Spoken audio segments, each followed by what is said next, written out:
എല്ലാവർക്കും ഈ കാരണം വ്യത്യസ്തമായിരിക്കും. എന്റെ കാരണം അല്ലെങ്കിൽ എന്റെ വൈ എന്തായിരുന്നു?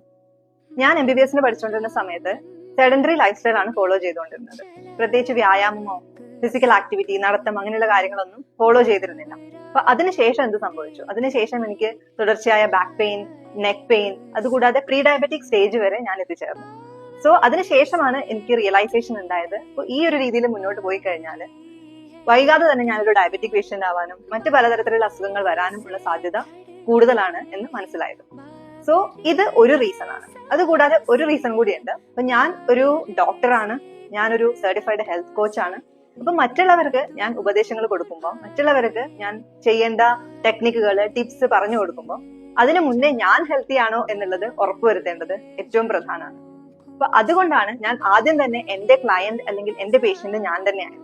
അപ്പൊ ഞാൻ ഈ ടെക്നിക്കുകൾ എന്റെ മുകളിൽ അപ്ലൈ ചെയ്തു, അത് എഫക്റ്റീവായി വർക്ക്ഔട്ട് ആയി എന്ന് കണ്ടപ്പോൾ എനിക്ക് എന്റെ കോൺഫിഡൻസ് വർദ്ധിച്ചു. അപ്പൊ അത് ഡെഫിനറ്റ്ലി ബാക്കിയുള്ളവർക്ക് കൂടി ഹെൽപ്പ് ചെയ്യും എന്നുള്ള ആ ഒരു വിശ്വാസം എനിക്ക് വന്നു.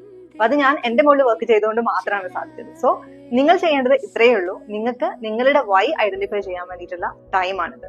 അപ്പൊ തീരുമാനം എടുക്കുക, നിങ്ങളുടെ കാരണം എന്താണ്. ഇപ്പൊ നിങ്ങൾക്ക് വെയിറ്റ് കുറക്കണമെങ്കിൽ, നിങ്ങൾക്ക് ഈ ഒരു അസുഖത്തിൽ നിന്ന് രക്ഷപ്പെടണമെങ്കിൽ, നിങ്ങൾക്ക് മരുന്നുകളില്ലാത്തൊരു ജീവിതം മുന്നോട്ട് നയിക്കണമെങ്കിൽ നിങ്ങളുടെ വൈ എന്താണ്?